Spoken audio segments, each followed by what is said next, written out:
name is Karen Egu. I am a psychologist with CHOM's Outpatient Behavioral Health Services. It is my pleasure to join you all this evening, although virtually. Certainly doesn't feel quite as connected as it would be in person, but we appreciate technology for giving us this opportunity to be able to, connect in this format. So whether you're joining, live today or will be watching the recording later, appreciate you all taking the time out to hear me speak for the next hour or so. It is my hope that I will have some time to take questions at the end of this lecture. So today I'll be talking a bit about burnout. I think that's something that we can all relate to on some level, specifically as it has been worsened or exacerbated throughout this pandemic. We'll talk about what are some contributing factors to burnout and just overall prolonged stressors. I'll also touch base on other topics related to burnout, and then we'll talk about some prevention tips and coping strategies to deal with burnout, both on an individual level as well as systemically or through your employment. Great. So I really love this quote. I thought it would be really great to kind of set the stage for this topic and this lecture. And this quote is from Laura van der Noot-Lipsky. She is a pioneer in the field of psychology for doing trauma work. She has a great book called Trauma Stewardship. So if trauma work or if you've experienced trauma and you want to learn more about how to cope with trauma and how trauma can show up for you, that's a great book. So her quote, "All the wisdom you're about to encounter is known to you already. This is just a way to simply help you remember." And, it is my hope that some of the things that I talk about today won't be completely new information for you. And, if there are some things that are new, great. But, just to kind of remind you and then reignite ways to sort of apply some of what I'll talk about today in your day-to-day. So what you can expect from my lecture today. So these are some objectives that I'll touch on. So again, identify some key factors that contribute to stress, burnout, and how it can certainly impact our mental health. I'll talk about the interrelationships between burnout, mental health symptoms like depression and PTSD, and how, factors like resilience and self-care can certainly help us combat some of those symptoms that we may experience.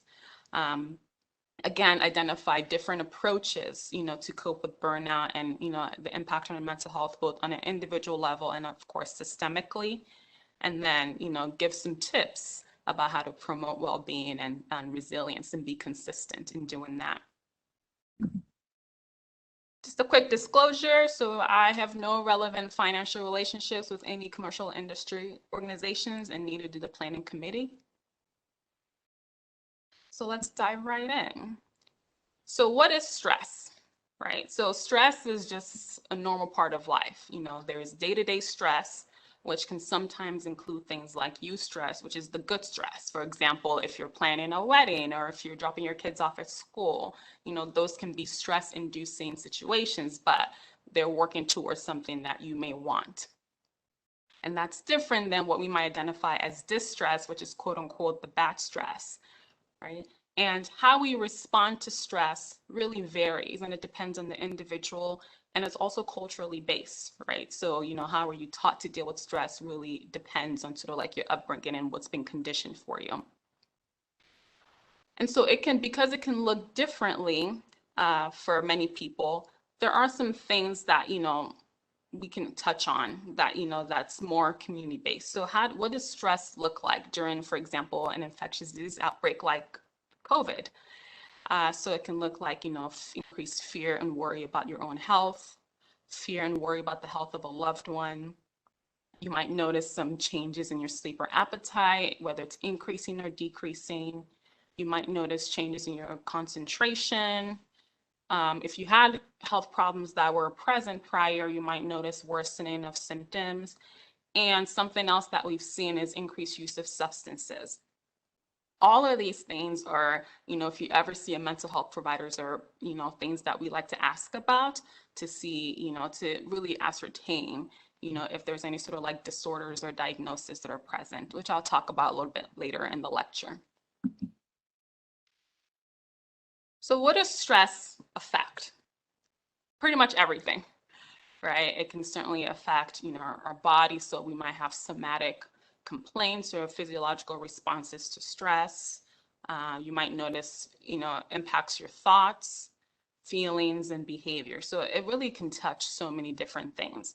So physically, if you're noticing increased headaches, muscle tension, tiredness, upset stomach, things like that, or you might notice, fluctuations in your mood, or behavior wise, if you're eating more or less than normal, if you're maybe a little bit more moody and feel more irritable and lashing out at people, if you're misusing substances or tobacco, or if you're isolating yourself more, those are all ways in which stress can kind of show up for folks. So how is stress different than burnout? They're very similar, right? And again, it begs the question, where does normal stress kind of end, and where does it then fall into that realm of burnout? So essentially, burnout is prolonged stress. It can occur when there's prolonged stress, right? When stress is so overwhelming and there aren't really, interventions in place to mitigate how we're experiencing stress, that can certainly lead to burnout. Right? So like I said, everyone experiences stress at some level, but not everyone may experience burnout. And so while stress itself is not necessarily a disorder, burnout is something that, at least in the last few years, the American Psychological and Psychiatric Association has recognized as something of a phenomenon that can, certainly be something that we look at, as far as, the treatment that we can provide. But burnout itself is not a medical diagnosis, just to make that clear. So let's jump to, what are some of the symptoms of stress versus burnout? So what are some things that you can look for that can give you information as to whether or not you're experiencing, typical stress versus you're just burnt out? So with stress, you're certainly going to experience emotions more strongly. So you're going to notice heightened anxiety. You might notice some mood swings. You might notice, feelings of guilt and shame and things like that. For some people, they might notice they're more hyperactive. For other folks, you might notice, more fatigue. So you're constantly tired. And, like we said, constant exposure to stressors can certainly lead to, physiological changes and difficulty concentrating and just dissatisfaction with work. So you might notice that your job commitment may drop off, but oftentimes with stress, you may still have some of that motivation or, effort to kind of sustain yourself and maintain yourself. While with burnout, you may not notice that, as much mood swings. You might just kind of notice your emotions start to flatten out. So we might notice with folks who are more burnt out, some numbness and sort of like their emotional presentation. They might have an increased sense of helplessness and hopelessness. Certainly motivation is significantly decreased with burnout. We might notice more chronic exhaustion with burnout, and certainly increases the likelihood that folks might experience depression and other just, psychosomatic issues that may come up. Forgetfulness is a big thing with burnout, and part of that is because most folks are just, when you're checked out, you're not as mindful and present with what you're doing. So it might show up as being, forgetful with things that you may otherwise remember, in other places. And then the big part, especially as it relates to employment, is, just boredom and completely being checked out from your work, right? So not even making any attempts to do work, and your job commitment is zero.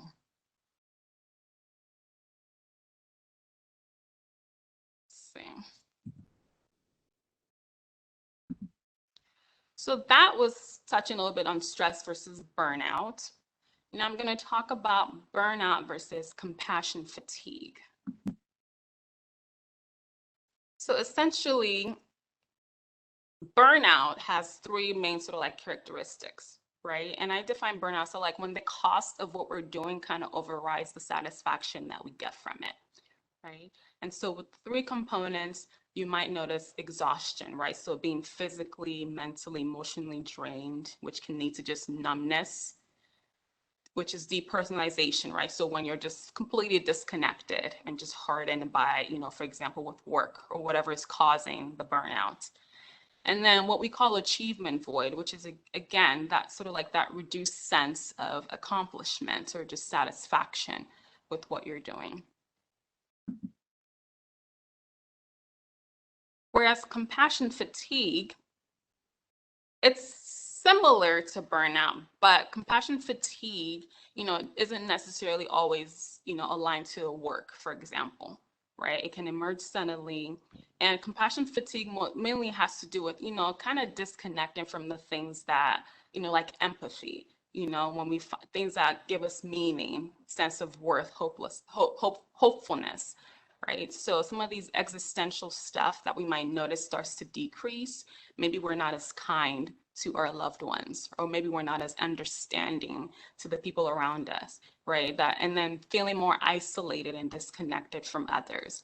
So not having as much sort of empathy or understanding or compassion, as the name suggests, as we might have.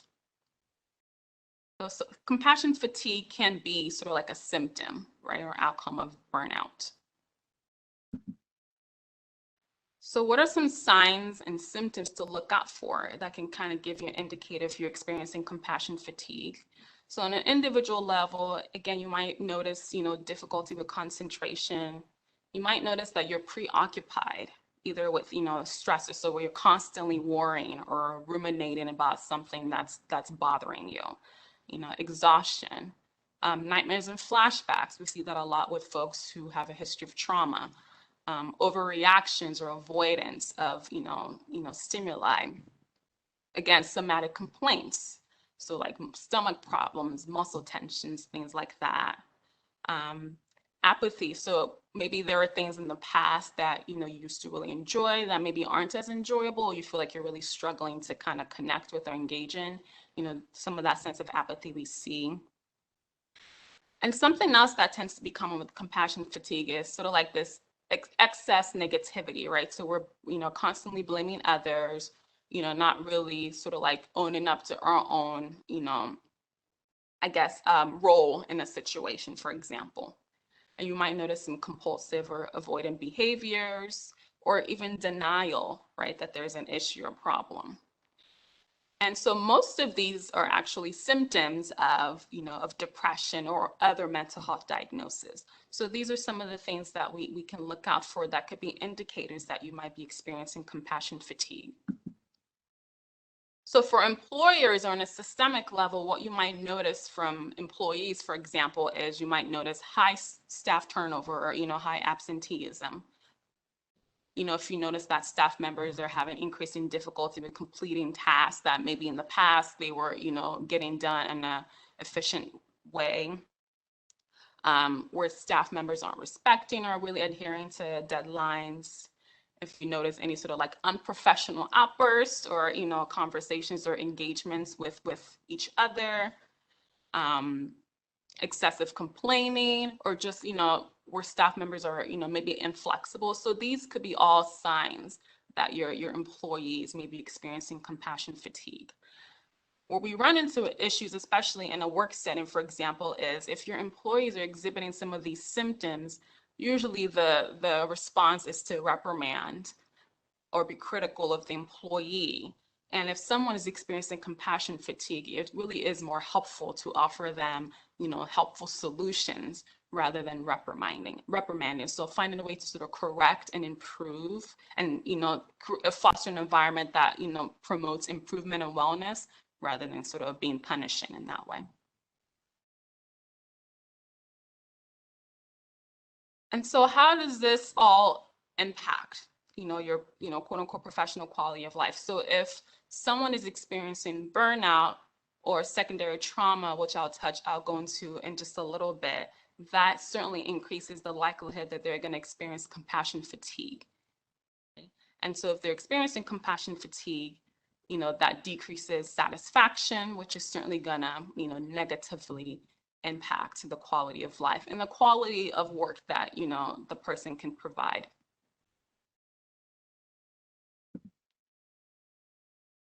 So I really wanted to quickly touch on secondary traumatic stress because I do a lot of work with trauma. That is one of my passions in my field.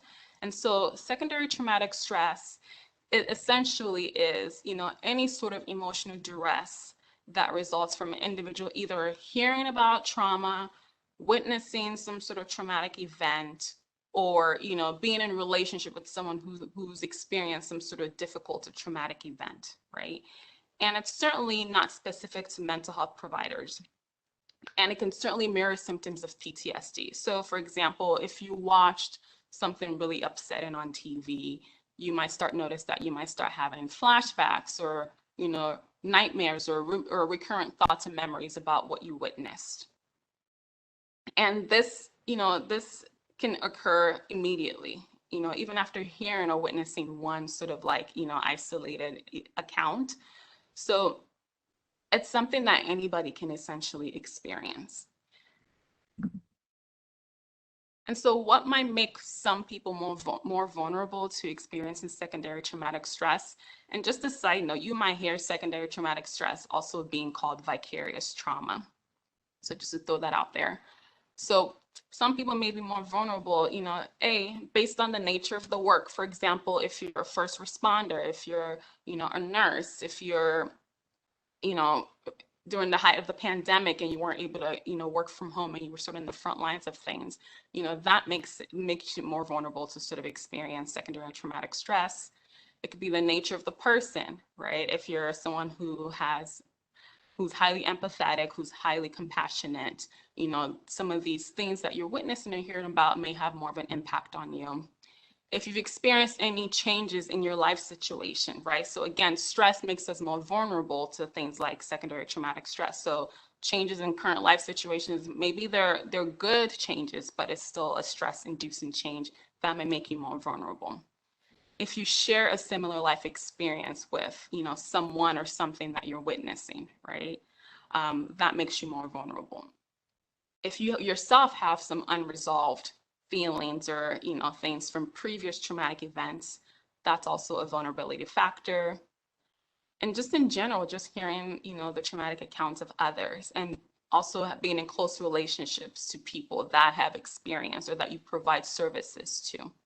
And this can be either at work or at home. Again, it doesn't have to be in the professional sense. So, for example, if you live in a community that, violence is a pretty common occurrence, or if you live in a household where violence is a common occurrence, the violence may not be necessarily targeted to you, but just your exposure to some of these difficult situations can certainly increase your likelihood of experiencing secondary traumatic stress. So essentially, if you care about others, this will affect you. It's not a sign of weakness. It's just a sign of your empathy, which is never a bad thing. So I thought this was a nice sort of catch-all for some of the that we can all experience.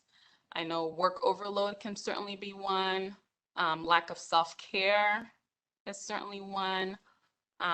Exposure to infectious diseases or exposing family will certainly be one, especially, being that we're still all living in a pandemic.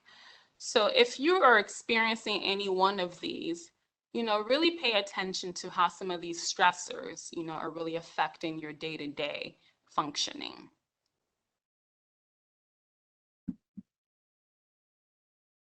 So when is a good time to ask for help? So I like the breakdown of this because it really breaks it down into 4 categories and gives really specific examples of what each one can look like. So it breaks it down between thriving, surviving, struggling, and crisis. So the difficulties that a lot of people tend to ask for help when they're either struggling or in crisis, right? So while that makes sense, because at that point folks are usually at the point where, whatever they've been trying so far hasn't been as effective and they're really, desperate for help. The problem with that, or the challenge with that, I should say, is that sometimes if we're in struggling or in crisis, the immediate goal is to sort of get folks back to their baseline before we can start to address really how to, prevent or maintain progress, whatever that looks like. Right? And oftentimes that can be a challenging and prolonged process. So I would actually argue that the best time to ask for help is when you're thriving and, surviving, right? Because this thriving area, this is the area we want to support the most, right? So we want to look at what's allowing you to feel as if you're thriving. What are some things that we can do to sort of like sustain that? Any barriers that may come up that can move you from thriving to maybe surviving or struggling? And so how can we increase all of these wonderful things that you're doing, right, that leads you to feel as if you're thriving? So now I just gave some, introductory information about, stress, burnout, compassion fatigue, and secondary traumatic stress. How does all that fit in with being in a pandemic and, COVID-19? All of that stuff is critical, right? Because with COVID-19, what we've seen is an increase in anxiety. There's so much uncertainty right now.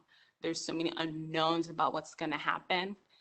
And with all that unknowns and uncertainty, we're constantly being asked to make decisions, and assess our risk and safety, right, with constantly changing information, right? And this perception of no end in sight.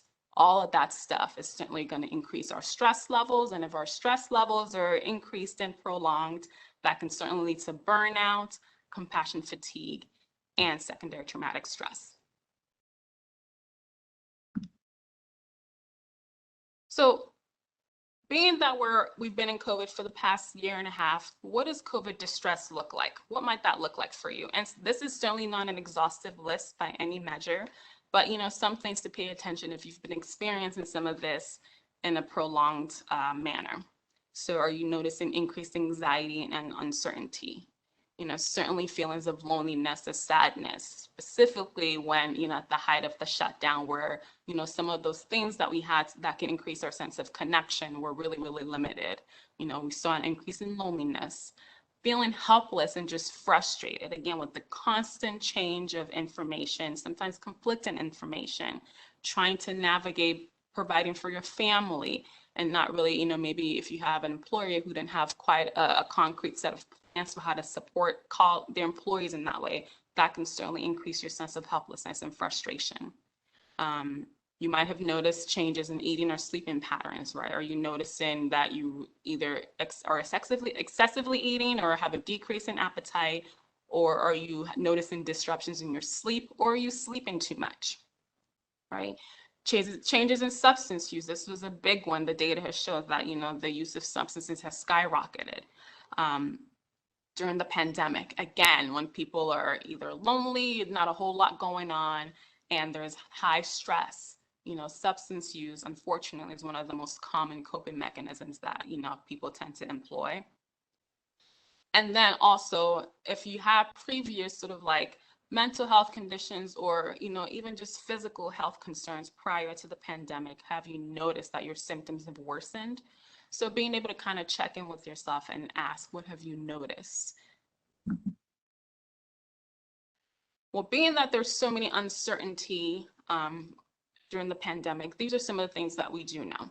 So a study that was conducted in 2020, looking at how COVID has really impacted the average US worker's mental health needs, found that 93% of the people that of the participants in the study believe that companies that survive COVID-19 will be those who really support their employees' mental health. And another poll showed that 65% of Americans perceive that the economic consequences will have a larger impact on them than the actual virus themselves, right? So certainly when there's financial or economic concerns, that's certainly going to exacerbate stress, which can lead to burnout, compassion fatigue, and things like that. What we are seeing and what the data has shown us so far is that, certainly the pandemic has had an adverse impact on, the individual employees' mental health, certainly. Social isolation has certainly increased. And there's a really, really cool organization called the Unlonely Project. And really their mission is to decrease loneliness, essentially, and increase our sense of connectedness through art. So if you're someone who is struggling with, feeling isolated or not necessarily as supported within your community, that's a good website to check out. We've certainly seen an increase in health-related anxiety, understandably so, right? With so much unknown with COVID and so much information out there, these days you cough or sneeze and, it can trigger so much anxiety for yourself and for others, understandably so. So there's so much health-related anxiety that's increased. And then just general uncertainty of the future, right? When we think of anxiety, anxiety at its core is fear and worry, right? So if there's uncertainty, that certainly feeds into that fear and worry that we may have. We've certainly seen an increase in depression. Again, if people are feeling more isolated, maybe not as active, that can certainly lead to some depressive episodes. Again, I cannot stress enough the increase in substance use. And another increase that we've seen during the pandemic is really domestic abuse. Again, being that with the pandemic, led to shut down a lot of people who are victims or survivors of abuse, really their time away from home, whether it's, their time away from home is really their safe space, right? And so when that's limited and now they're in closer, more frequent proximity to their abusers, we certainly saw an increase in domestic abuse, and then compound that with the increase in substance use, not a very good combination. And, a lot of people have suffered.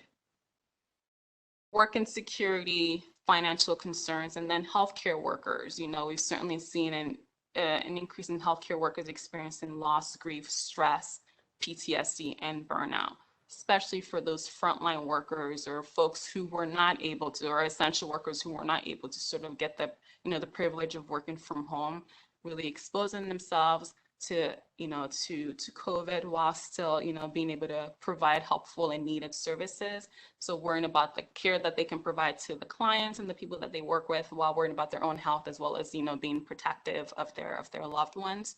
All of that stuff has certainly exacerbated the stress level. So just an overview of COVID and wellness, again, it's certainly impacted mental health, seen an increase in stress, loneliness, anxiety, and depression. Coping skills, everyone has their own unique way of coping and adapting to stress. Some are adaptive and some are maladaptive, right? And so we'll talk about what are some more adaptive ways to manage some of these things that I've been talking about so far. And then overall wellness, right? So in what ways have you been really investing in your mental health and your emotional wellness? So with all that information, let's talk about prevention, right? So that's the goal, right? How can we prevent or, really decrease the likelihood that we're going to experience burnout or compassion fatigue? Again, stress is not something that we can necessarily avoid, but certainly burnout and compassion fatigue, we can work on decreasing that. So self-care is one of those things, and I know that's some people get annoyed when I ask them about their self-care, but it's really important. And, why is it important? I really like this quote from Mother Teresa. Essentially, to keep the lamp burning, we have to keep putting oil in it, right? So in order for us to keep going and function at the level that we want, you have to invest in yourself. And that's what self-care is. And so I'm going to break it down into really 5 dimensions. So I'm going to touch on psychologically, emotionally, physically, socially, spiritually. How can we invest in ourselves in those ways?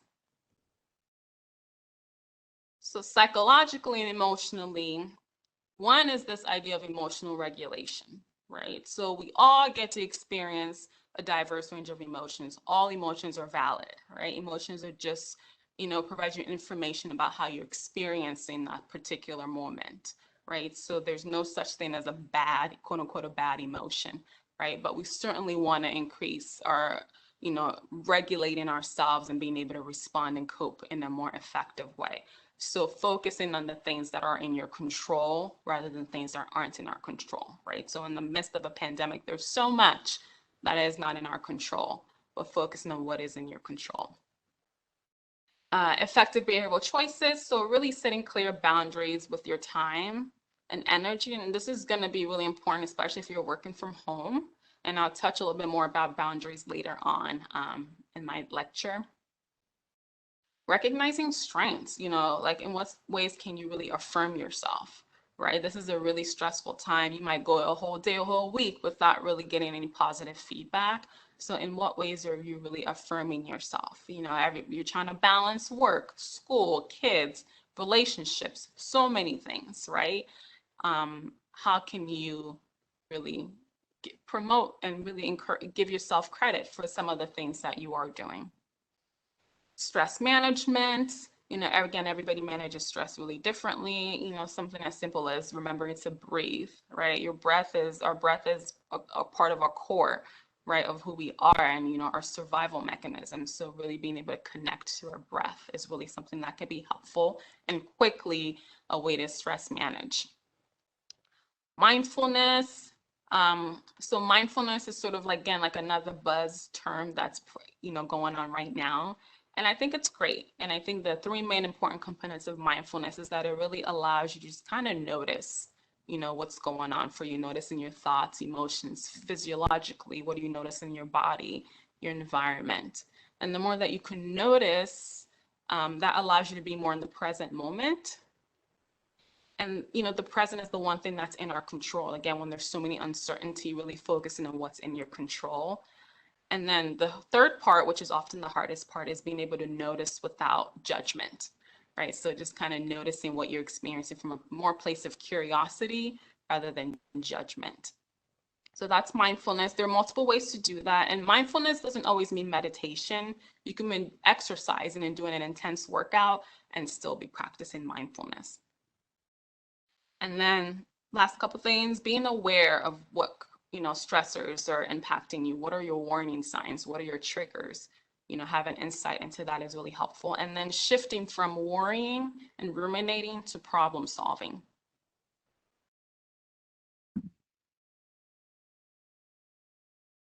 And then some more helpful things. So physical activity, again, it doesn't have to be intense exercise, doing a light stretch, taking a nice brisk walk, even if it's for 5-10 minutes a day is something. So in what ways can you help yourself move? If you're at home with kids and, maybe you can't really take some time to yourself, doing household duties, that still counts, right? If there's cleaning the house, wrangling the kids, that still counts as being active.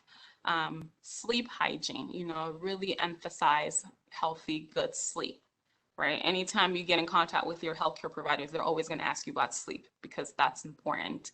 Having a balanced meal, preventing any illness. So what are some things that are in your control? Intimacy, and I don't just mean sexual intimacy, although that's important as well, but like in what ways can you maintain connections with your loved ones? And then overall, just general bodily health. Leisure, very, very important, and we can be creative about what this can look like. For some people, they don't have hours at a time to kind of engage in leisure activity.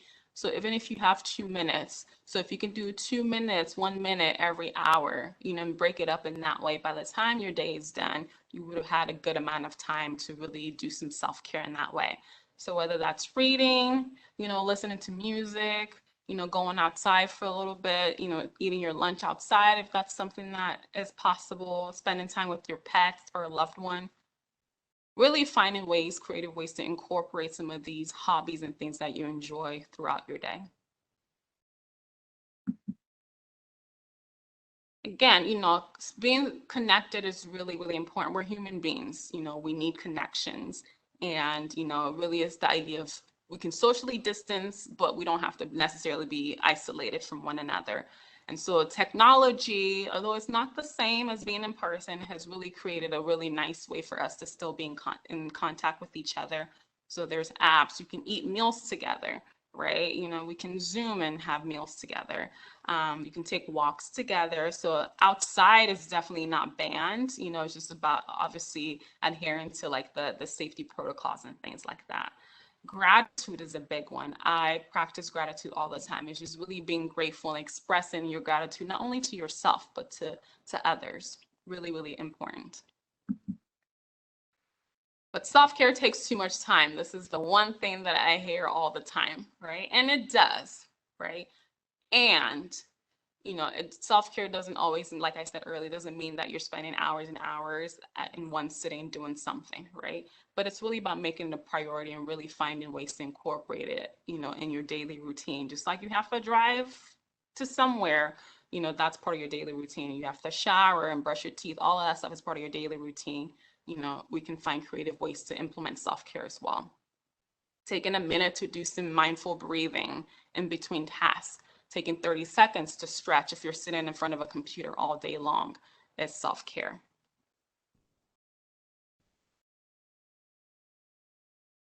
Also, this idea of resilience, right?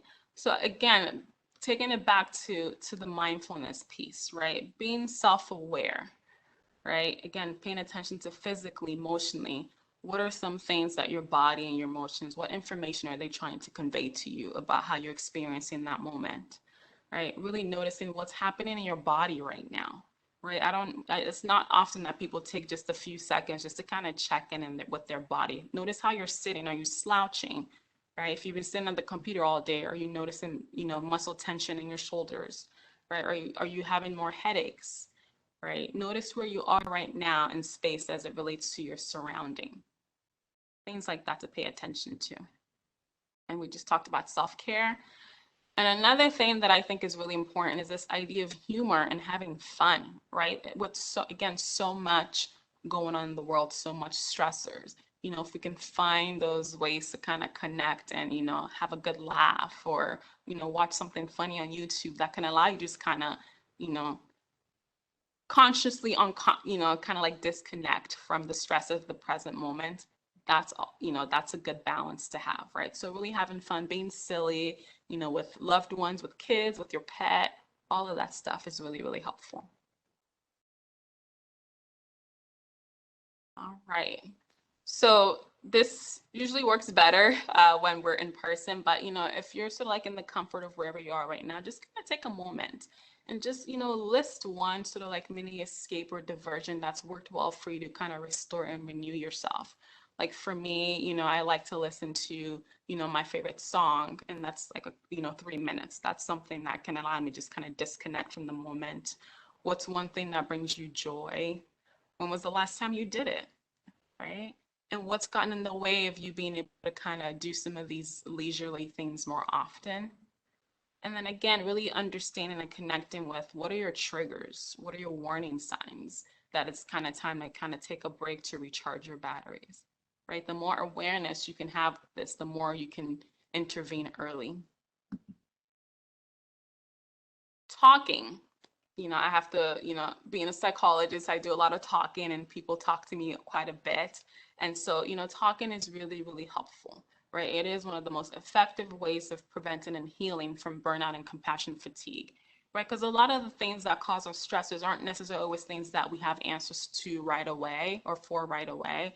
But sometimes being in a space where you can just kind of talk out your thought process, have someone just kind of relate or just express empathy, you know, sometimes that's all folks need, right? But who you talk to is very important, right? Some things you can't talk to everybody about, right? So if you're going to talk to somebody, and it doesn't have to be a professional, person, the person should be someone that can relate in some way, right? So when I say relate, they don't necessarily have to relate to the specific experiences, but as human beings, we've all experienced different emotions, right? So if you're sharing something that caused a lot of sadness for you, maybe the person you're talking to may not have had that same experience, but they can certainly connect to the experience of feeling sadness. So finding someone who can relate, someone who can really be present and attune with you in the moment without really interfering with your process. So someone who's not going to try to one up you, right? It's not a competition about who's experienced the most trauma or who's experienced the most distress. It's really about being in that supportive space with somebody, and someone who can understand and honor confidentiality and respect your privacy. So I really encourage you, if you are employed, utilize your EAP benefits. So most companies have employee assistance programs that include, mental health um, options. Some really cool apps. We do a lot of things on our phones these days that are free to download and, really increase your practice of like mindfulness and self-care. If you're someone who kind of struggles with where to start, this could be a starting point. Calm is a really popular one. Headspace is another popular one. Insight Timer is another good one that I use myself. So some things for y'all to check out. So now I'm going to touch on boundaries, right? Because boundaries are part of self-care. And this is really, really important, especially when if you're still working from home, right? Being able to have that work-life balance of when do you separate the two. So boundaries are essentially this sort of like imaginary lines that we draw around ourselves. Really, the key is to maintain balance and be protective. Boundaries are self-protective, right? And so they provide this framework that really allows us to not, be manipulated by others or, to be caused harm by others. And personal boundaries really allow you to sort of be in the driver's seat of your own lives. Again, having that sense of control in a time where there's so many uncertainty and so many things that are out of our control. So how can you set boundaries? Setting boundaries with your time. So you're really not obligated to give your time limitlessly to those around you, right? So again, being self-aware, are you really overextending yourself? What does that look like for you, right? Are there people that you need to set boundaries with, whether it's with your time, physically, emotionally, what might that look like?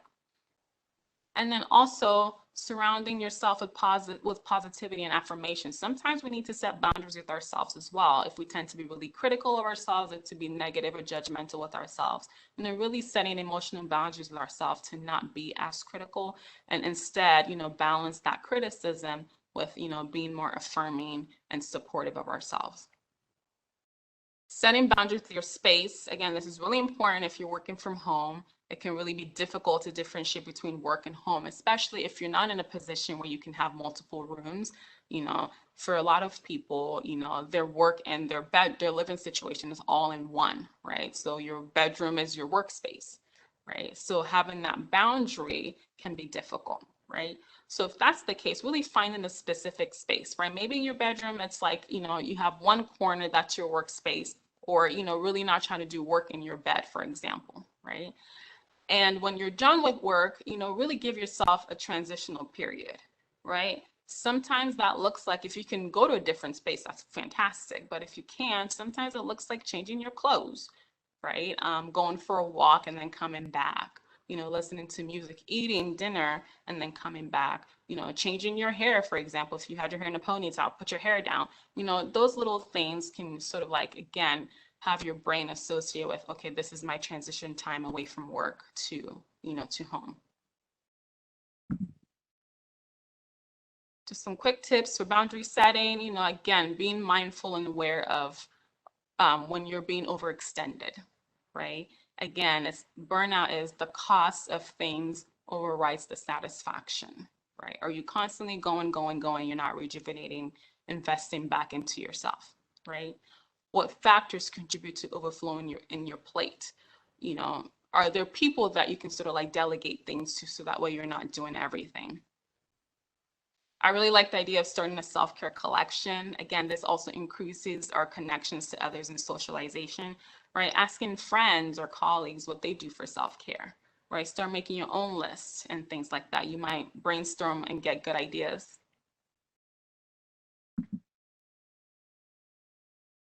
Another tip is, starting a self-care practice with your colleagues, right? Initiate 5 minutes of self-care. Like if you're still having staff meetings, that could be something that's embedded in your staff meeting. And each staff meeting, you can have a designated person who's bringing some of these ideas up, or, you can switch it up. Really important to find time for yourself every day to rebalance yourself, recenter yourself. If you want to set alarms around that to remind yourself, that's really important. Delegating work if you're able to, right? At home and at work. Right? And then we talked about creating a transition from work to home.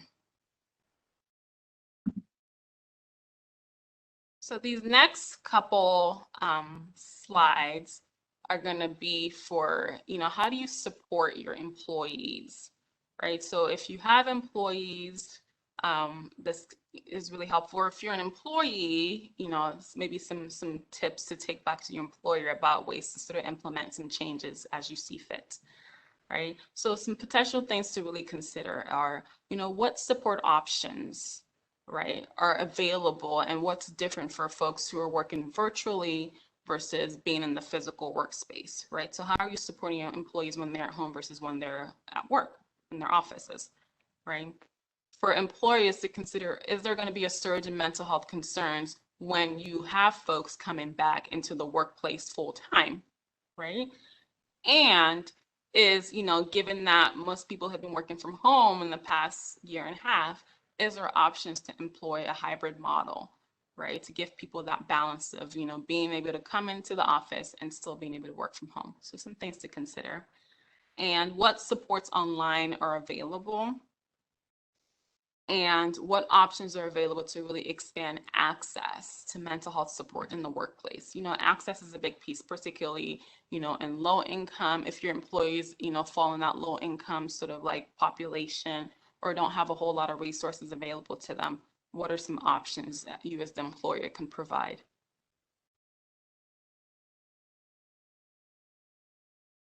See.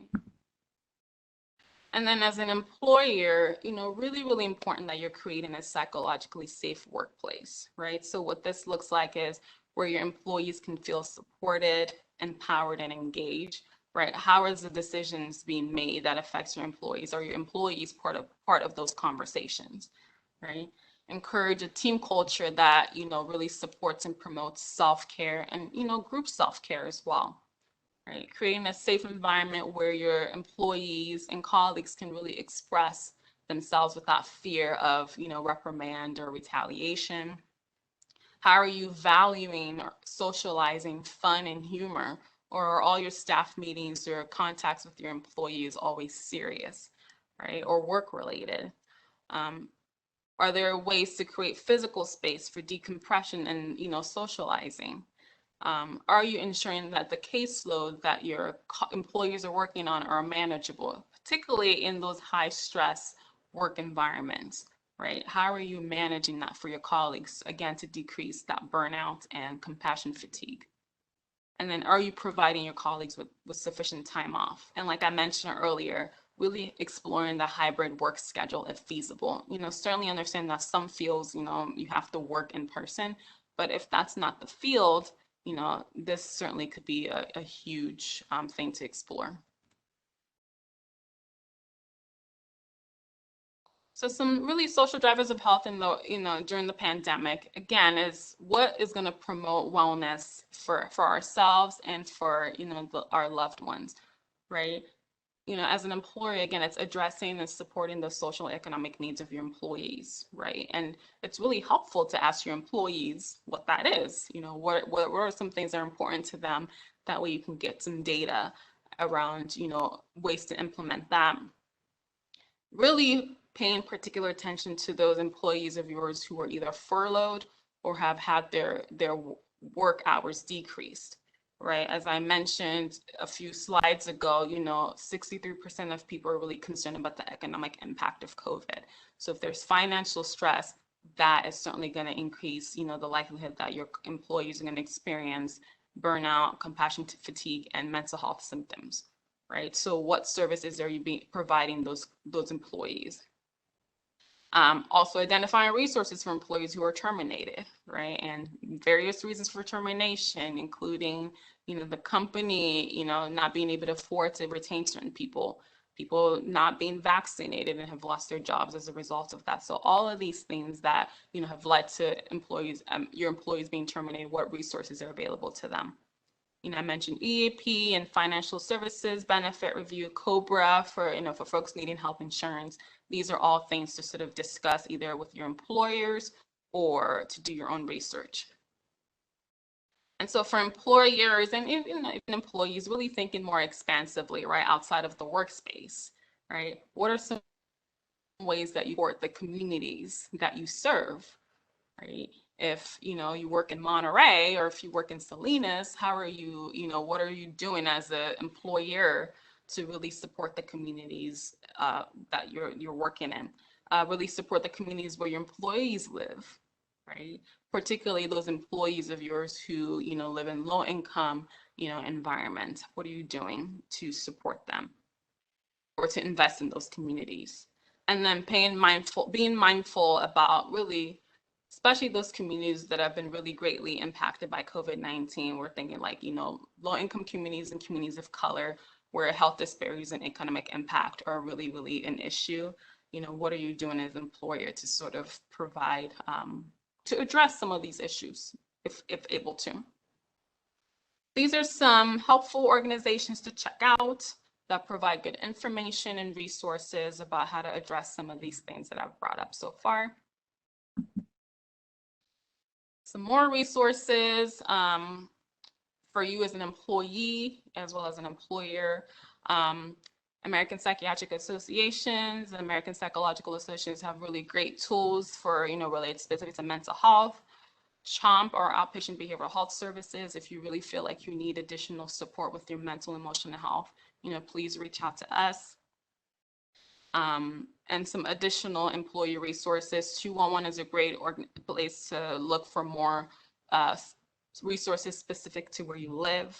And then there might be, this is certainly not an exhaustive list by any measure. So being able to just kind of do your own research to get the resources that you need. And so something that I wanted to leave you all with, I know that was quite a bit of information that I shared, is really this idea of partnering to share our successes. I really think that it's really helpful if you can have people who can really support you to really sustain and maintain your mental health and dealing with stressors, especially in this time of uncertainty with COVID-19, where everybody's just trying to manage and survive, right? So what are you really doing to take care of yourself, right? What do you wish you did more of, less of? What are the barriers to doing more of what you want?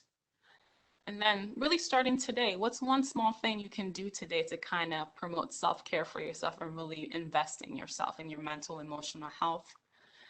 And then, really identifying somebody that can do this with you, that can hold you accountable. It's like, what is one self-care practice you can commit to daily? Right? If that's practicing 5 minutes of mindful breathing every day, that's great. If that's showering every day, that's great. If that's making your bed every day, that's great. We can really be creative about what self-care can look like. And what support do you need, right? And how can you access that support? And then who can help you be accountable, right? You can certainly be accountable to yourself, but it's always nice to have someone else kind of help you be accountable as well.